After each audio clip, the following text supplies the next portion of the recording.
ma munyina akwaba bia say she dey kan me the munyina ase na mo na ne dey kan wa beto channel ya waba me mo akwaba manko be kan busia no na ye nyina de yesua ye fie enye kama and that's another simple recipe we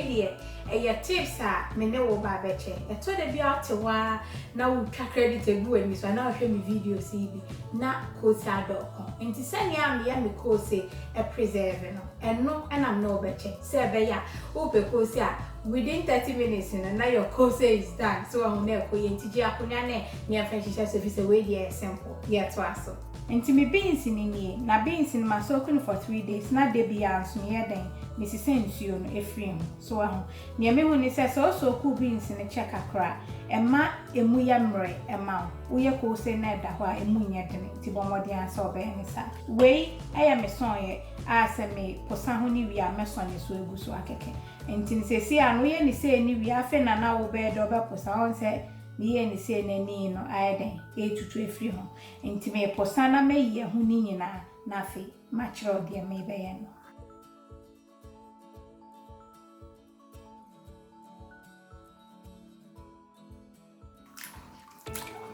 ya busia fa skin ni bi na ayi efi ho nti de me en se me ma na set na afe ma so na ma koso a wash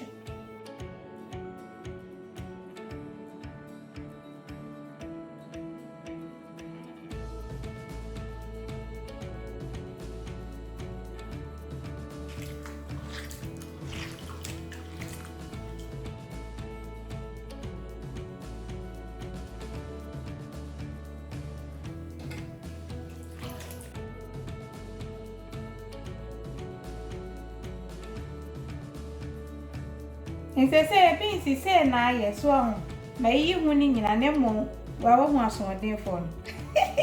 baako fu bi didemu o ayese ni pesu otere bi a obu anasem odin tu wende du ja o penso a obetumi yi ni mako si so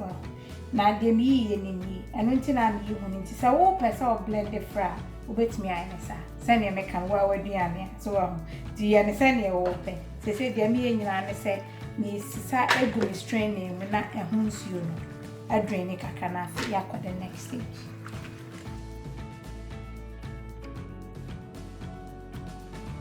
enti abusia for baby amedri me beans no nse ho aye dry kakra bo modern ase obema nsuo na fi ho ana nso so de begu ayi clean tea towel na wa dry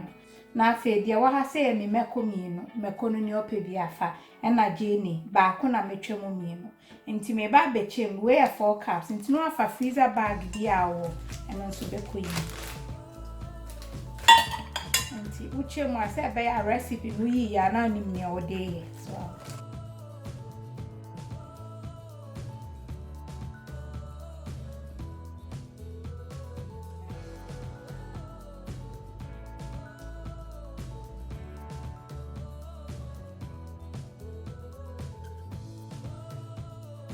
enti they say me back see me na baako de me di meko mienu eni je ni baako yi ka ho wa hwe me Koose recipe bia wo be hu se sa recipe o na mo spices am de be ka ho ne de me ba be ya so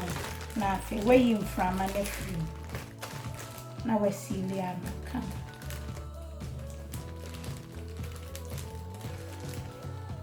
the mama pe freezer bags where ubetumi abo date so na the content ade ko egu no na ayeka na afi why you say so na ko freezer and na we dey me mfa bibie enka we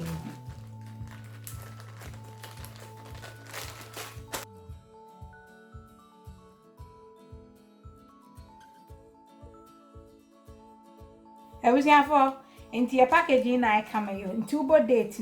na watchro ade kominim say beans ba matro say Koose enti na minim say Koose na mde ba ba enti na me aduma stay tuned for recipe am do we and away so we me recipe similar e wo channel so tiji akonya na ni eni nkomo na we di ebe me kitchen aduma ayemre ye to aso enti abusiafo and na hana we do base enti na me aduma e essential say na matro no bomodi answer obe try bia man so say be ya wo pe bibie dia na yo show so am nyame aduma e essential I love you God bless